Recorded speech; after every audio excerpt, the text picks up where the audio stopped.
Meditation, the Buddhist Way, written and read by Jinananda. Wonders are many, but none more wondrous and unfathomed than man, the wanderer who strides the rage of winter winds over grey seas. Sophocles, Antigone.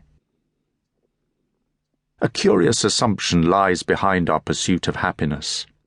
We assume that in order to find life deeply satisfying, we have to find things, movies, relationships, food, drink, holidays, sex, books, meditation, that will deliver this deep satisfaction.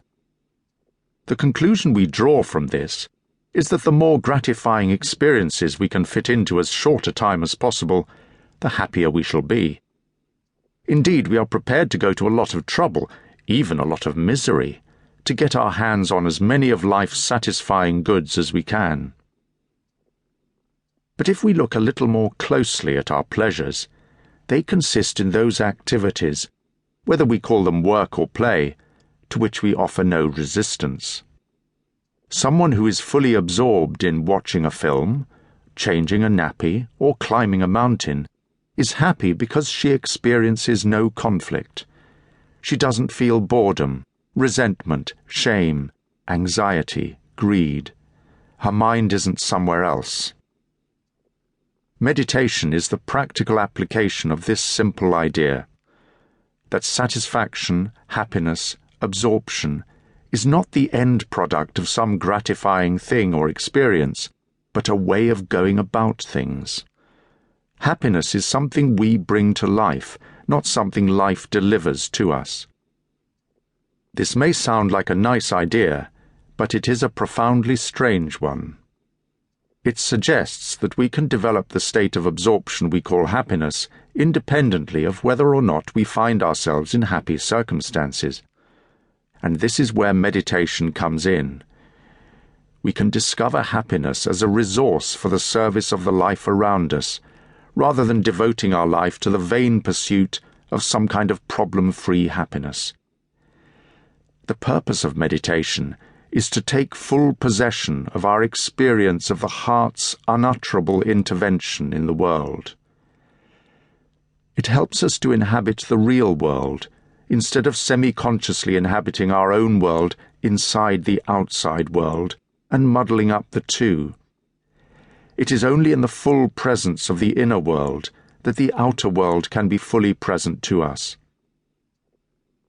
The experience of feeling disconnected from things, from other people, from a deeper appreciation of the world around us, is really the experience of a disconnected self. The faster our minds flick from one channel of our experience to another, looking for something sufficiently gripping to hold our attention, the more fragmentary and superficial that experience tends to be.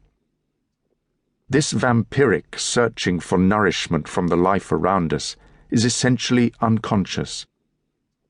In Dracula, the sinister count is recognized as a vampire by the fact that he has no reflection in a mirror. His nature is that he never sees himself. He is also immortal. He has refused the gift of impermanence. But his fear of loss, of disconnection, actually disconnects him from life and light. And only two things will reduce him to a handful of dust: exposing him to daylight or driving a stake through his heart. To put it less drastically, the life drained of meaning that he symbolizes is vulnerable to the light of awareness and the opening of the heart. And the two basic practices of Buddhist meditation I shall be introducing in this book are concerned with cultivating these qualities of awareness and open-heartedness. Both are straightforward exercises for ordinary life.